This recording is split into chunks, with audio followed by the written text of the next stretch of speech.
Okay, hello everyone. I'm Asha Nayaswami, and we are continuing our course on the Bhagavad Gita. Apparently this is session number 10. And we are doing Swami's commentary on the Bhagavad Gita. Today we are in chapter 12 of the book, which is chapter 2 of the Gita, verse number 40 of chapter 2. And we're actually just going to do one verse today because it's so nifty that we're just going to do it. The verse 240 says, "In this path of yoga action, there is no danger of unfinished business, nor are there latent within it the opposite, canceling effects of duality.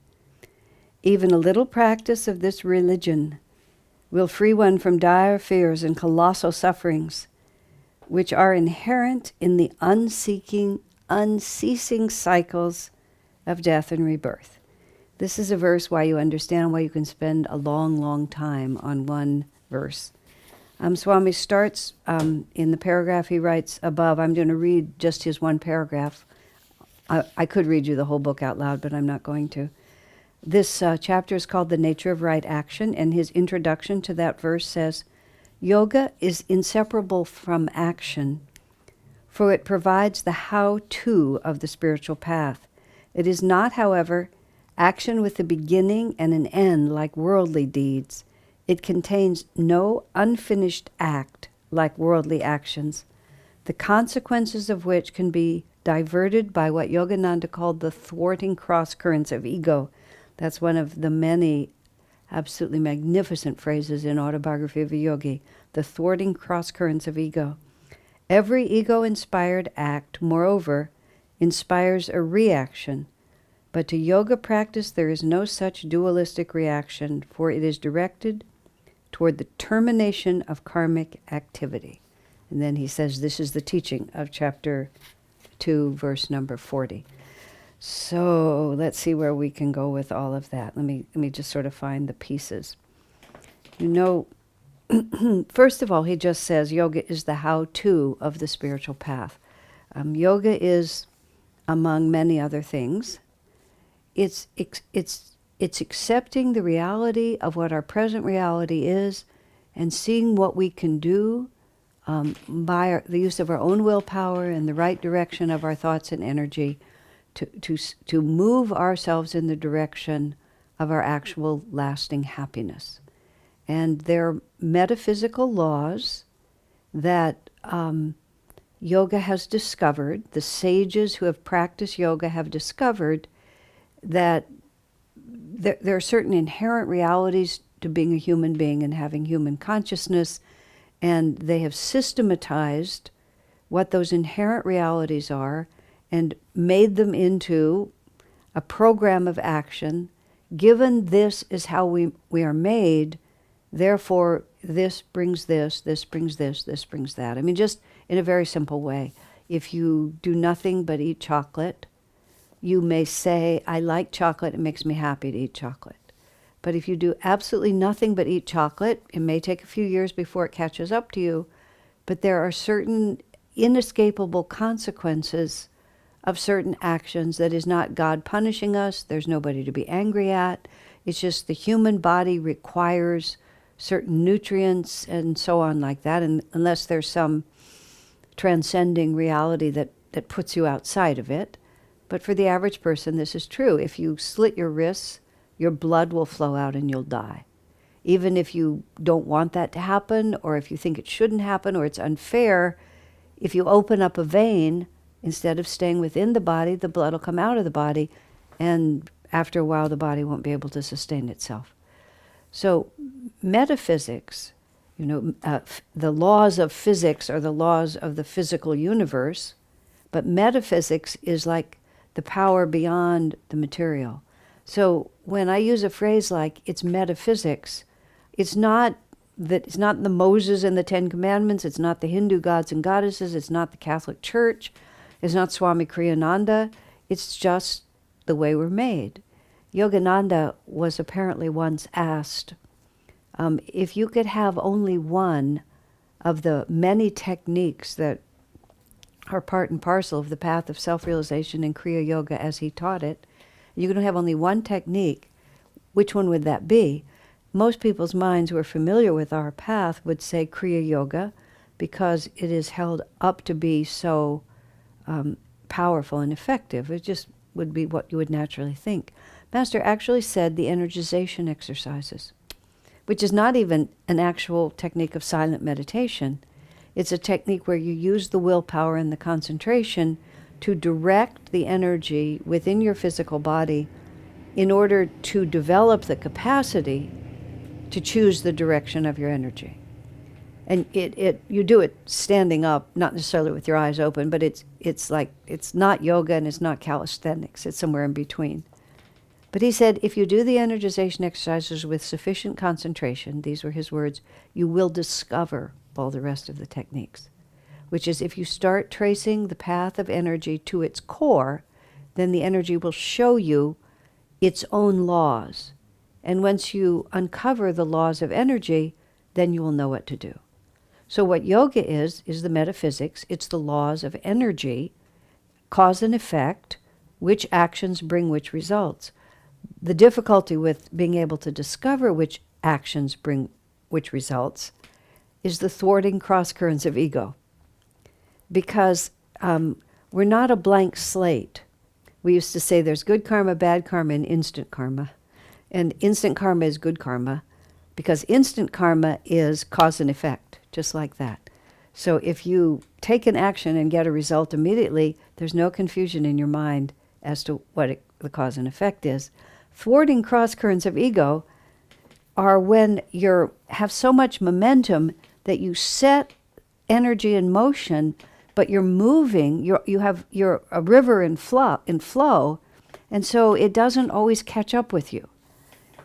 Everything is a boomerang, which is we're identified with what we do, and therefore the actions that we take do not disperse into the universe for us ego-identified souls, which is everyone who isn't God-realized to some extent, but they remain tethered to the fact that I was the one who did it, I identified with it, I defined myself by it, the consequences of it are also going to return to me. But sometimes they take a really long time. The thwarting cross-currents of ego and how this works, this is the picture that that works for me when I think about it. I think about a 12-year-old child who's a bit of a bully. Let's say we have a boy who's a bit of a bully. He's 12, he has a two-wheel bike, and there's littler kids in the neighborhood. Like maybe a kid is 5 or 6, and he's on his little bike with his training wheels, or maybe he's there on his tricycle. And the 12-year-old, like people can be, and children can be, is a little careless about, he exercises his power without thinking. So he goes by and he sees these little kids on their bikes, and he kind of plows into them and knocks them off. And, they're enraged. They really want to get back at him. But he's powerful and he's in motion. And they're not able to deliver to him the consequences of his actions right then. But he set this in motion. He inflicted pain causelessly, or for the pleasure and the power it gave him, which people do all the time. And he thought he got away with it because he could pedal faster. So let's imagine time passes and they all stay in the same town, and one of those little kids becomes the bank manager. And now the 12-year-old is in business and he needs a loan. And he goes into the bank manager, and the bank manager remembers what a brat this guy is. He doesn't trust him, he doesn't like him, and he's not above wanting to get revenge. So the thwarting cross-currents of ego have caused the 12-year-old to forget. Maybe even the 5-year-old has forgotten. He's just not inclined to give this man a loan. And so the karma catches up. I mean, now that's just sort of a funny story, but you can see how that would work. That's why even people who may do great evil in one life, Master would often talk about the future incarnations, and sometimes you would think that so-and-so was so bad he would have been born as a worm. But he also may have had a certain power in a certain direction, and it takes time for the other to catch up with him. Instant karma is good because you just know. My favorite personal instant karma story was when I was visiting what is actually called the Monkey Temple in Varanasi. I won't tell the story in great detail here because I have at other times. But it's called the Monkey Temple because there are a lot of monkeys there. Monkeys are a serious problem in Varanasi and in other parts of India because the principle of ahimsa causes people not want to poison and kill them. But they're not charming creatures as a group. And this is an open-air temple, and there's a lot of monkeys in it, and they're not very nice. And it was one of my early trips to India, very, very ancient Durga temple, really a very holy place. But I was in the why can't Indians be more like Americans mood, which is not really a good attitude for a traveler to have. You know, the reason you're traveling is because it's not your own country. You're supposed to try to learn rather than just try to make them like you. But I was in that mood, and I just was not enjoying anything about that temple.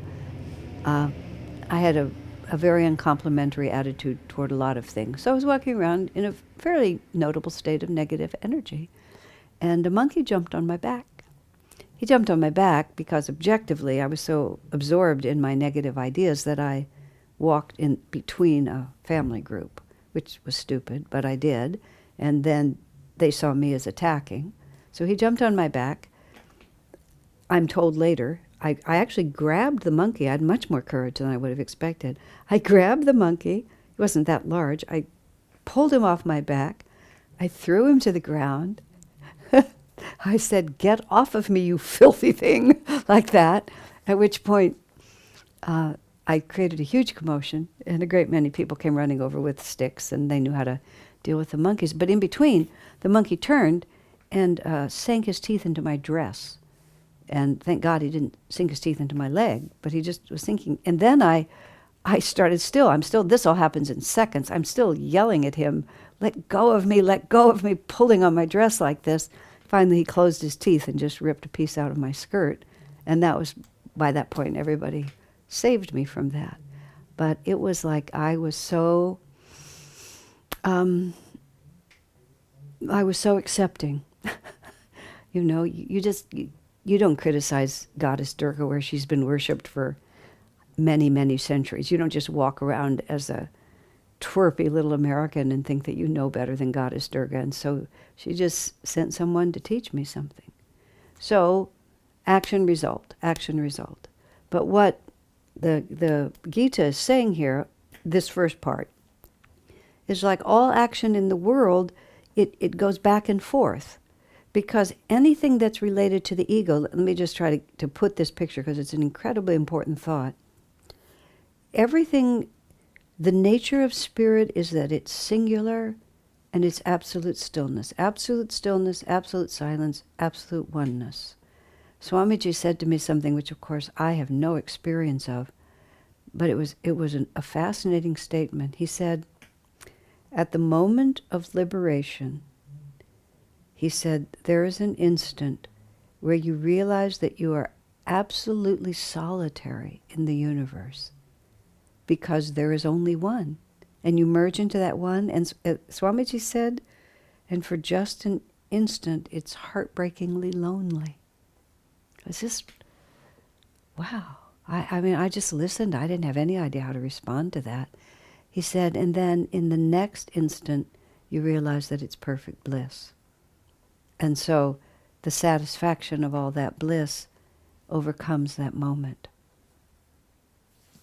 And this, sometimes great saints like Rajasi, when he was in the last days of his life, he talked about a moment of darkness. Jesus on the cross, my God, why hast thou forsaken me? Who knows? I'm so far not qualified to comment, but still it's fascinating to think about. But you're absolutely solitary. Now, creation, from the one, the Om moved across, the wind moved across the water, created the Om vibration. There was sound, there was light. In the beginning was the word. In other words, the singularity vibrates. And the nature of creation, everything about creation, by definition, it has to be dual, because the single reality manifests, that's the word, manifests this material world, and it does it by vibration. So if it moves one way, it has to move back the other way. It's just impossible not to. And we, in our likes and dislikes, we want it to go on the side that we prefer and want it never to go back. So we try to get rich enough never to be subject to a hurricane. We try to make the people in our lives conform to our idea of what they ought to be and never exercise their own free will contrary to ours. We try to stay young forever. We try never to be sick, but we still want to eat chocolate all the time, but we don't want the consequences of eating chocolate. I mean, it's a long subject, which we've all lived through a lot, but absolutely everything in this universe is dual. And you cannot create singularity within creation out of duality. So every action has a reaction. And then that reaction, it just goes like this. So what happens to us karmically is that we move off center and then we have to be brought back. And as we get more conscious on the spiritual path and more aware of the consequences of what we're doing, we have a natural disinclination to push very far away from center. Now, people misunderstand that. This is even-minded and cheerful at all times, inwardly detached. People assume that that is dullness, because the way people detach, the way people cope with the oscillations of duality is often instead of transcending it, they just become duller. You know, people who go home and have a few beers every night, who have wine at lunch, a few beers at night, and then a marijuana cigarette in between. You know, it's not that they're coming to peace. It's just they're dulling their awareness so they just don't have to experience, well, Yogananda called the anguishing monotony of it, or the agony of the fact that it's just not going to be the way I want it to be. But lowering your consciousness in order to stay even-minded is not really even-minded. It's just trying to hold duality from shifting by just going into a permanent subconscious state. And, you know, it works until it wears off. I mean, that's the trouble with drugs of all kinds. I mean, consciousness-altering substances, is that they wear off. Then you have to do it again. Then you have to do it again. And the metaphysics of it don't work. Otherwise, why not? But it doesn't work because we are made metaphysically that the satisfaction that we seek will never be found by lowering our consciousness. It will only be found by raising it. But in order to raise it, we have to go through that active middle. This is from tamasic to rajasic to sattvic, from darkening energy to active energy to truly light energy. But you don't get from dark energy to light energy without going through active energy. So we're all living in the world of action, and we're trying to figure out, because when you stay in the center of your spine and the center of your divine awareness, this is an elevation of your energy, not a lowering of it. An elevation of your energy in the sense of, you know, today is a hard time, but yesterday was easier and tomorrow might be better. So this experience is still happening, but we are not throwing our commitment into that experience in the same. It's more like there's, in the courtyard of this community where I live, there's this huge elm tree. It appears to me to be the guru tree of the property. You know, trees live in cooperative community. Naturalists are beginning to verify how underground they share information and nutrients and water and apparently comfort, and they just help each other. And there are trees in the reality who are the mother and father trees, the guru trees. Well, this elm appears to all of us to be the guru tree of this land. The grandmother or the grandfather tree is how the shamans and the American Indians would call it. And it's, I have no idea where its roots go because its branches go so far. It's just enormous. You'll be on the other side of the courtyard and you'll see a branch, and if you follow it, you realize it's going all the way back to this tree. So this tree, whose trunk is powerful and whose roots, which can't be seen or must be equally powerful just to support it, you can tell by looking at it that the source of its reality is its spine. It's the trunk. And those branches extend way out. The life force of the tree, the conscious commitment of the tree, I mean, way out at the very end. It makes a bud, it makes a leaf. Then the leaf goes green, and then the winter comes, the leaf dries up. I mean, way out there. It's doing the whole thing because the trunk of the tree, the life force of the tree, extends all the way out. But you could chop those branches pretty far back, and the trunk of the tree would be just exactly the same. So for us, as human beings just really caught up in duality and always trying to make that which never remains stationary, we need to recognize that we are one with the Spirit. We are the calm, unmoving power at the center of ourselves, which is literally the spine and the chakras, but we can extend all the way out. We extend all the way out. We have families, we have children, we have ambitions, we have friends, we have disappointments, we have successes, and we extend all the way out to the very tiniest bit. We're still making the leaf just exactly as we should, but our sense of self remains in the spine. And we sort of just look out to it and send the energy to it, but we never transfer the sense of who I am into that outer edge. Because if you transfer the sense of yourself all the way out to your job, your family, whatever it might be, and something, thinking of the tree again, something saws that branch off, and you're sitting on it, bam, you hit the ground.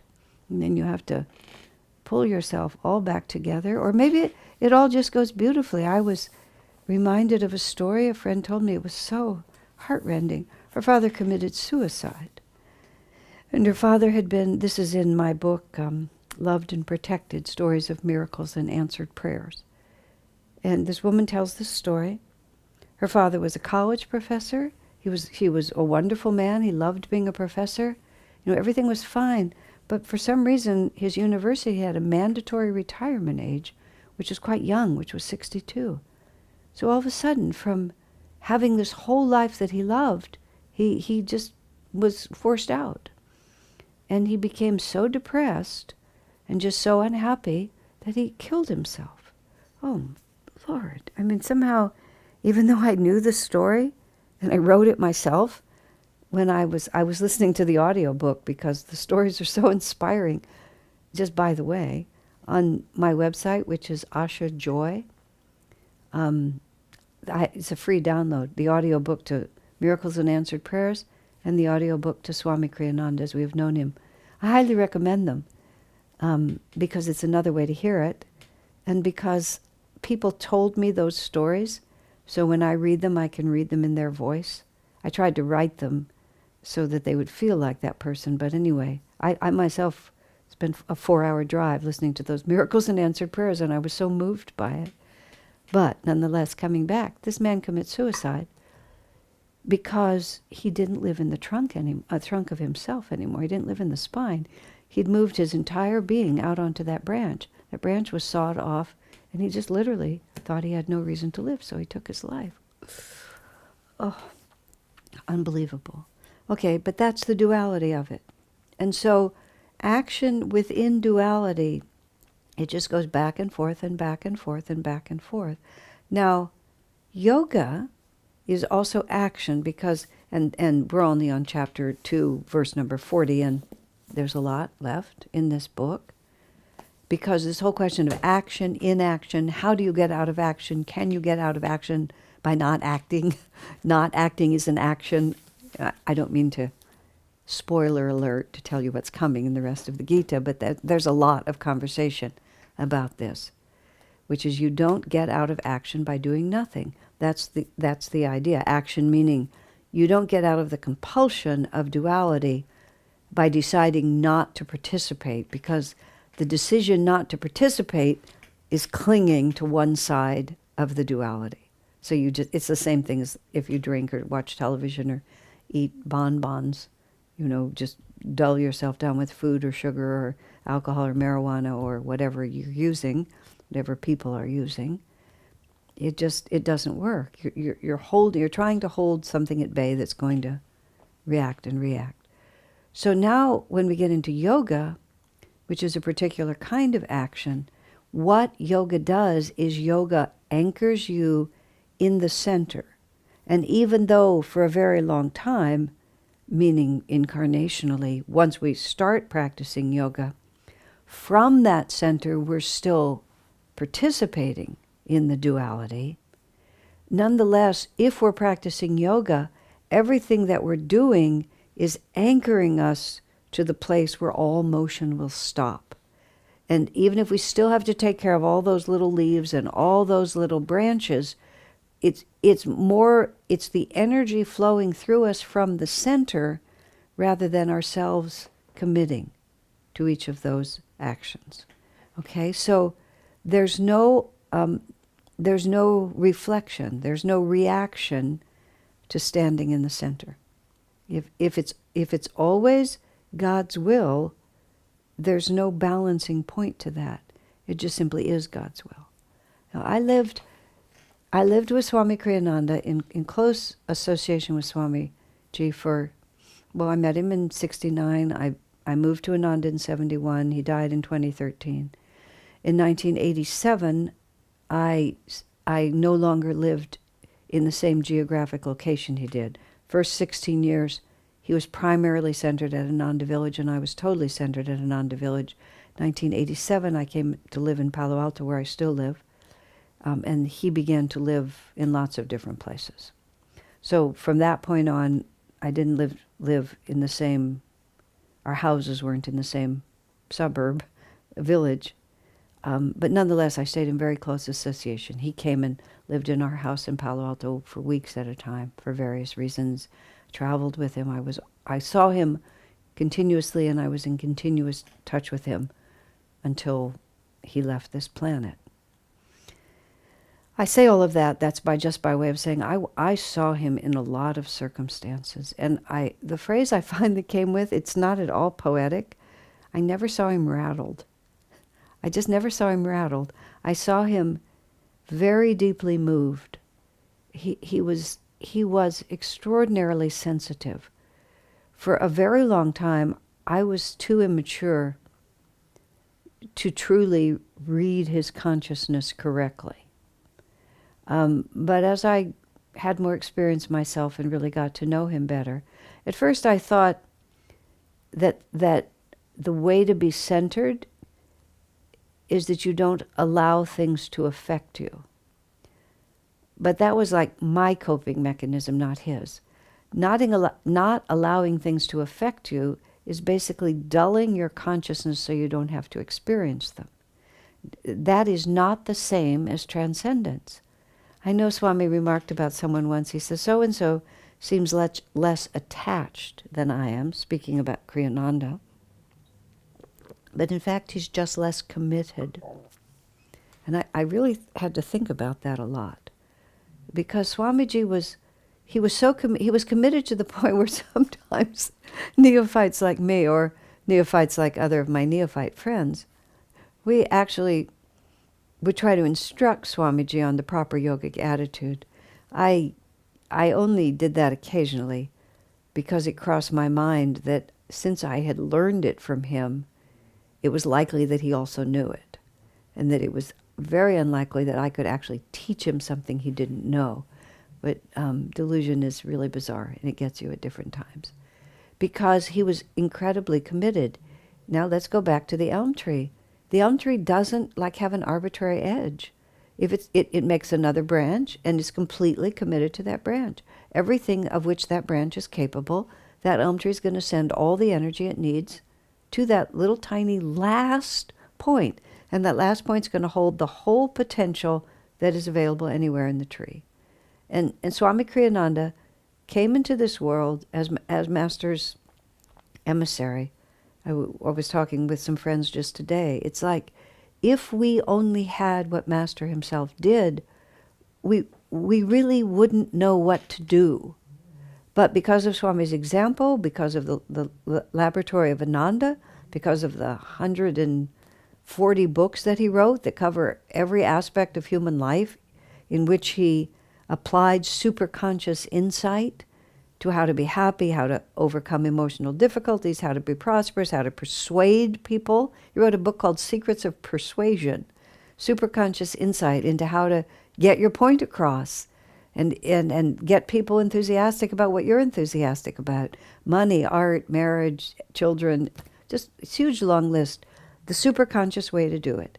How to do it and commit yourself all the way out to that last bit of the branch, because that is either your God-given responsibility or your karmic imperative. I mean, your karmic imperative is your God-given responsibility, but your karmic imperative is an imperative. You don't have a choice.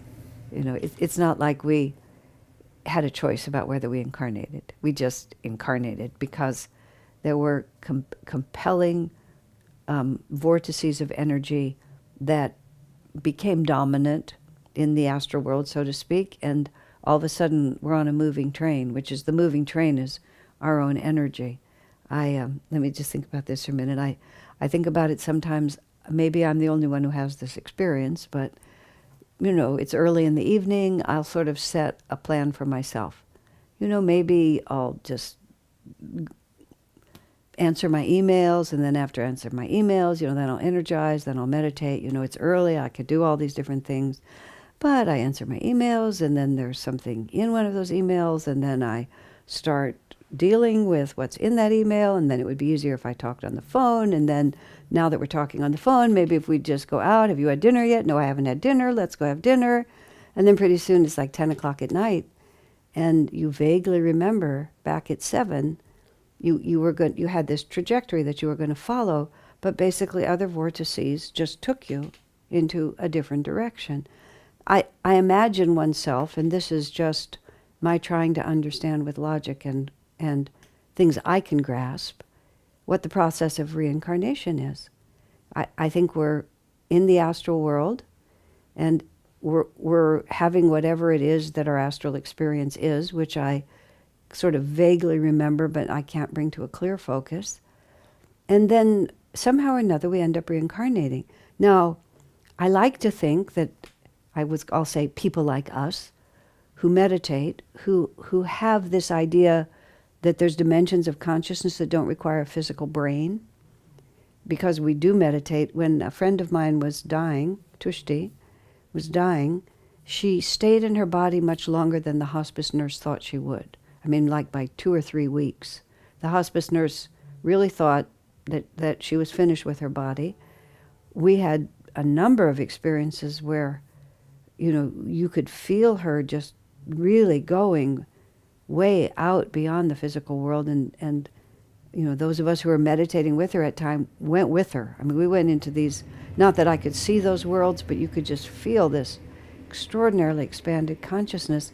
Her breath and her heartbeat would get very, you know, like there'd be long gaps between her breaths, and her heartbeat would just be the tiniest pulse. Just here, you could see it here. Like nothing else in her whole body seemed to be reacting, but there would still be, you know, we'd sort of look, there would still be this very tiny pulse. Even that would, like, there would pause, then it would pulse. There would be a pause in the breath, but then every time, until the end, of course, but for several weeks, then she would go like that, this huge belly breath, and there it was. And then it wasn't necessarily that because she wasn't talking much at the end, it wasn't necessarily that she would talk or interact, but then her heart would be strong again, her breath would just be strong. The hospice nurse, who was intrigued, she proposed the theory that because Tushti was a lifetime meditator, or a long-time meditator, that she was comfortable outside her body, more comfortable, and didn't necessarily associate it with death. Where the hospice nurse proposed that for most people, when they find themselves that far out of their body, they have no concept of it being anything but death. There's no way they can imagine being conscious without a brain. And so when they move that far outside the brain, then there's just no turning back. Now, I have no idea if that was true or not, but it was also a very intriguing theory. Because it is true that in the astral world, Master says, that people who are accustomed to being conscious without a brain, and just generally, some people think that I'm conscious without a brain a lot of times now that I think about it. Words sound funny. I think there's other people who are conscious without brains too, but in a slightly different meaning.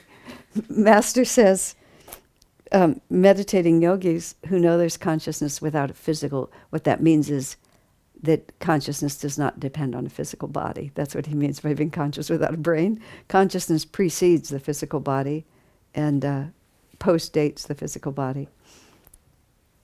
Okay, so he says, people who think that consciousness relies upon the brain, when they begin to die and the brain dies, Master's phrase, which I love, is that people, they feel obligated to go unconscious because they just don't know how to be conscious without a brain.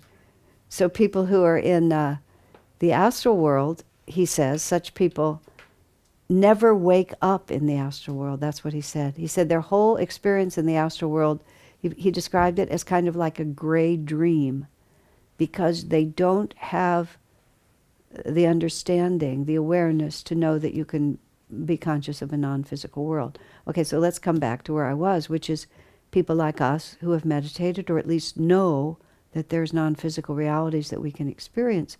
I sort of imagine us just going along in the astral world. And apparently the astral world is a lot like this one, only it's homogeneous, the astral worlds, which is really a wonderful thing to think about, meaning that people of like vibration cluster together. And people of high vibration can see the lower worlds, and often people of high vibration go into the lower worlds. I don't necessarily mean horrible Hades, because the lower world can just be a vibration slightly less than your own, and that's usually how you help. I mean, you help people who are close to what you're like, and then you help them move forward. And wherever we are, there's angelic beings pulling us upward. But otherwise, it's a vibratory reality in which like is with like. So it's very relaxing. I think that's one of the restful things about it. If you have high vibrations, I think it's hell. If you don't, and it is hell. There aren't a lot of stories about people who die and go to hell, but there are a few, and they're very, very interesting. When Swamiji saw some book with those stories, he sort of said, I thought there must be this side of it. He said, not everybody who dies is a good person. Some of them are not good people, and so they wouldn't go to beautiful realms. They would go to other places. I'm going to put a bookmark there because that's really interesting, and I want to come back to that for a second. But first, let me just finish this other thought.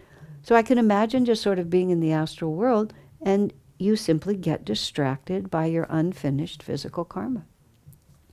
Just like I'm setting out to meditate and I get distracted by the email, I get distracted by my friend, I get distracted by being hungry, and I've started out this way and I end up this way.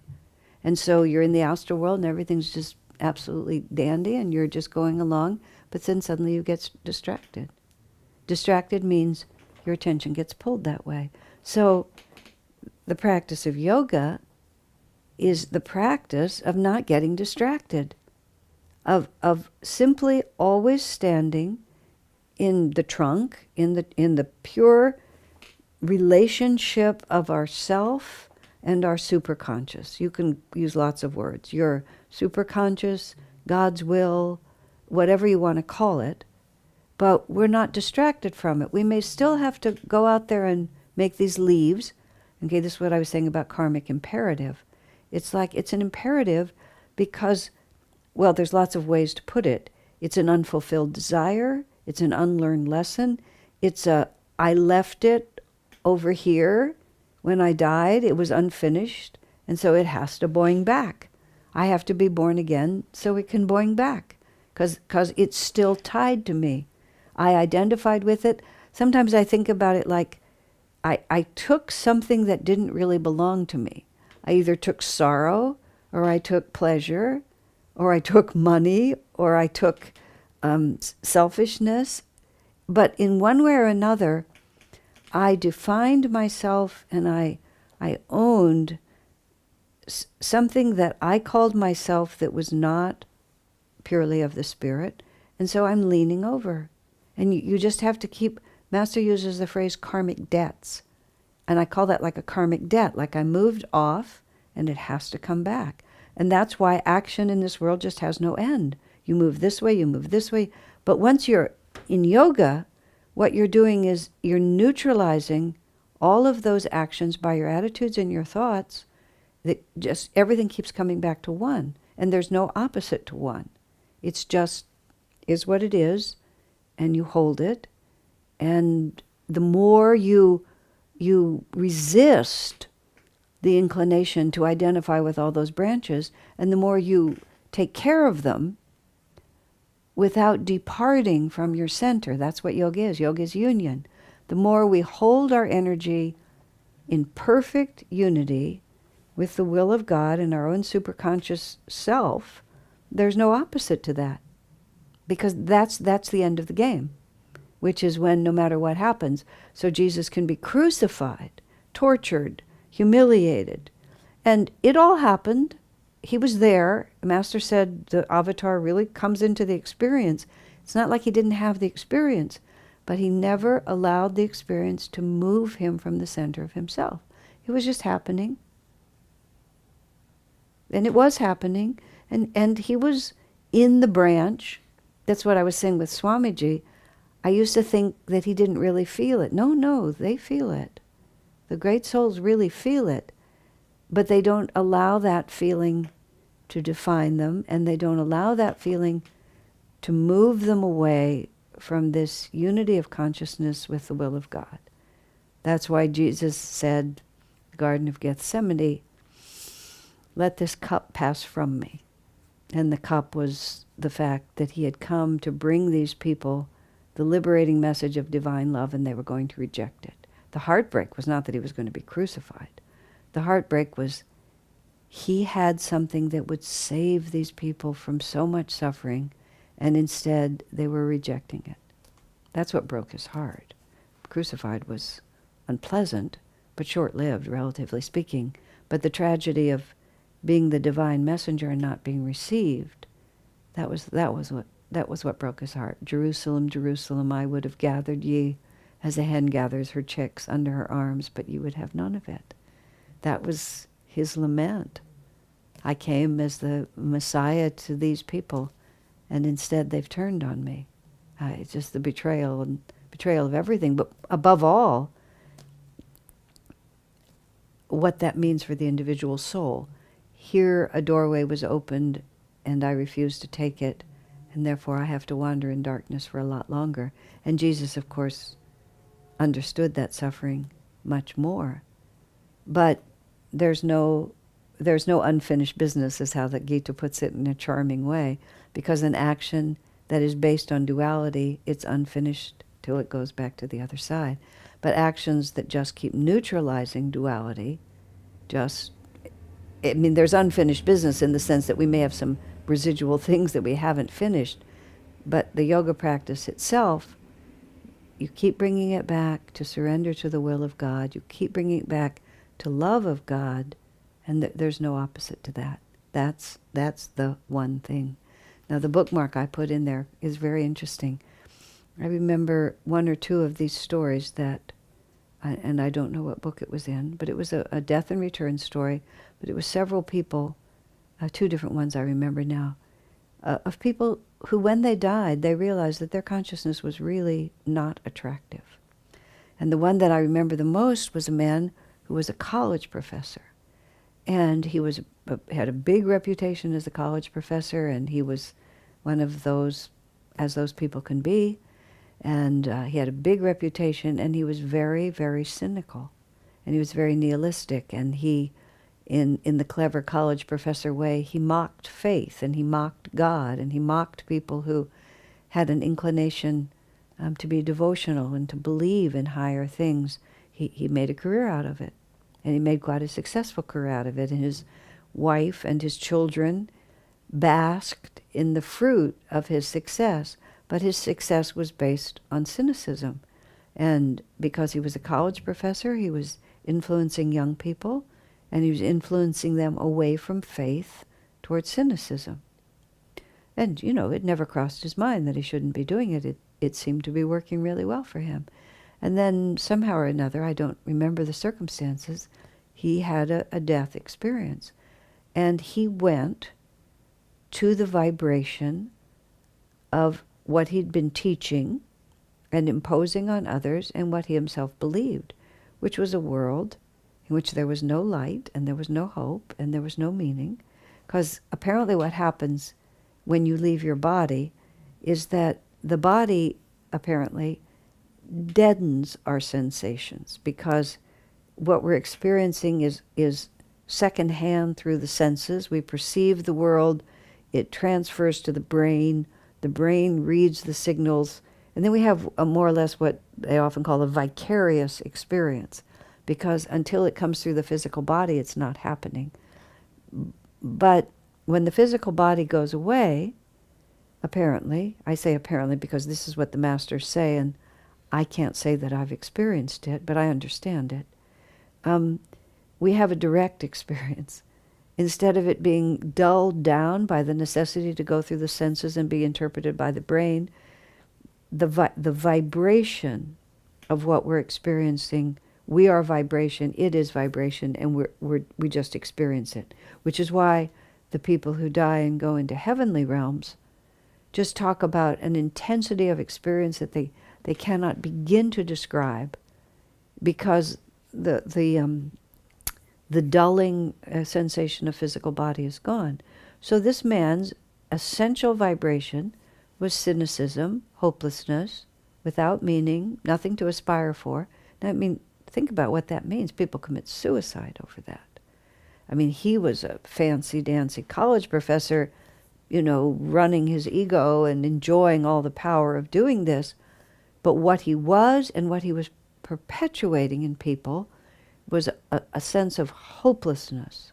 And everything refined and sacred he consistently mocked. So he goes to that reality, which isn't like, a place. It's just a vibration. It's homogeneous. So he's not this admired professor.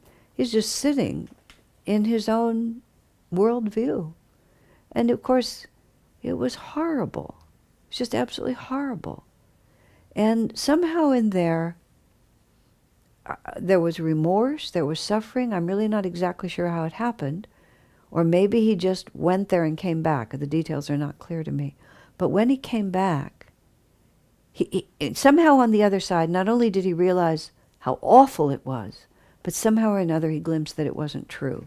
That's the piece that I don't remember exactly how, but something happened that made him conscious of the fact that there was this extraordinary goodness and beauty that he was denying, but it was there, and it was unmistakably real, and he had been denying it and taking it away from everyone that he could.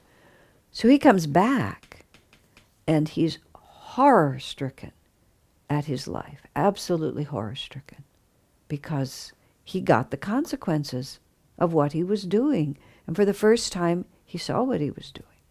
And so he became a believer, not I don't know whether he joined a church or what he did, but he started believing in a higher reality. And so he had to repudiate everything that he'd done. He lost his job, he lost his wife, he lost the respect of his children, he lost his money. He just lost everything because it had all been based on that. But that experience was so horrific, there was simply no way he was going to be any different. Amazing, isn't it? But now let me think where we were. We were talking about the duality. And so he had taken all this prestige, money, respect, status, power, but it was a lie. And so it had to go back. And so it went all the way down to complete loss, which was going to allow him to come to zero, which is why Swamiji often said, all karma in the end comes back to zero. You just think, when you first hear that, when I first heard it, it was just like, all this striving, all this anguish, all this, and it all comes back to zero. I didn't understand. I thought it just gets wiped out and you're just left back at the beginning. That's sort of how I felt it. You just get sent back to the beginning and you have to just start over. That's not true. It means that it all has to balance out.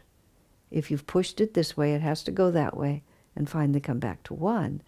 But that one is infinite. And that's the key to it all. That zero is actually shunya, which is the infinite zero, which is a very, very, very subtle metaphysical term. There was a person at Ananda that Swamiji wanted to name. He wanted to name her Shunya, but he felt that she would just think of herself as zero, and he just didn't think it would really work. But he wanted her to understand it in its beautiful dimension, which is that it just all comes back to the infinite nothing, meaning all of these dual pictures, they all just come back to one. That's yoga. That's why there's no opposite to it. All the opposites resolve, and you're sitting in that which has never changed and has only appeared to change. But it never actually changed. In my book, the book Ask Asha, let me think now, what was the context of that? Whoops, my brain just lost the thought. Oh yes, somebody asked me the question, why is there suffering, or something like that. I mean, one of those kinds of questions. And I tried to think it out from the point of view that all the masters say that when you finally achieve liberation, you realize that all that you thought was happening never actually happened. The one was always the same, but you had this impression that all this was happening, but it never actually happened. So I was trying to put that into words that maybe my mind could understand. Let's say I have a really dear friend, and something happens, and I'm under the impression that my dear friend has betrayed me, and maybe betrayed me in some tremendous way that just absolutely breaks my heart. And who knows how long the misunderstanding goes on. Maybe it's a minute, maybe it's an hour, maybe it's 5 lifetimes. But I'm convinced that my friend has betrayed me, and my anguish is total. And then at some point, I find out that it was all a terrible misunderstanding, that my friend has been absolutely loyal to me, and it never happened. But the anguish that I went through when I thought it was true, that certainly happened. But the cause of my anguish was never there, and therefore all of the anguish was causeless. It was just something I put myself through without there ever being a seed of reality in it. And that's what the masters say happens to us when it finally all goes back to zero. We realize it was just vibrations of energy. There was nobody to suffer, and there was never actually even any pain. But the anguish we experienced because we thought there was, that actually happened. But it didn't happen, because God has never left us. We have never been separate from God. We have never been less than infinite. That bliss is always our own. We never were born, we never died, but it sure seemed like we did. So when we sort of shake our fist at God and demand that he explain why people suffer, the odd answer is they don't. Well, yes, they do, but there's no true answer that explains why they suffer. There's no answer to that prayer because they only seem to suffer.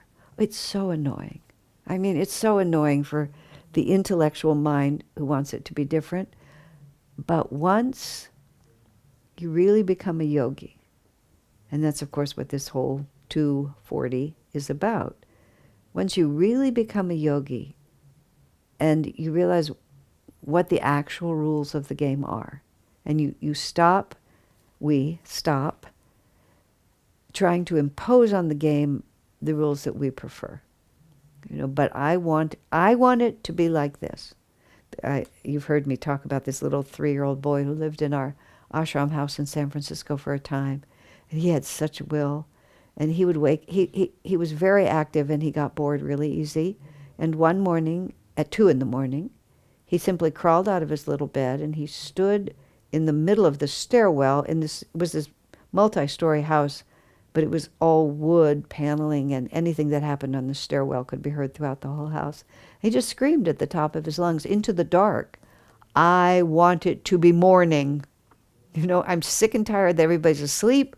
I need playmates. I need interesting things to happen. I want the night to end. I want it to be morning." And he simply declared it like that. And of course, it wasn't morning. It really just didn't matter how much he wanted it to be. And that's the duality. I want it to be this way. And then at a certain point, as a yogi, you just realize it's just, even if those thoughts do come back to me, there's just no point in it. It simply is what it is. Swami doesn't talk so much about forgiveness as he talks about acceptance of what is. And that's the same as forgiveness, because forgiveness implies there was a hurt and now there's a compensation for it. I was angry and now I'm not angry. You're still in the duality. But acceptance, there was never any betrayal. Even if people behaved really, really badly, there was never any betrayal. I just thought there was. I was always one with the infinite. God never left me. Everything that happened was His way of loving me and bringing me closer to Him. That's yoga. That's the project. Once you're on that project, my, it changes everything, and you're never seriously tempted to do anything else until realization is gained. God bless you.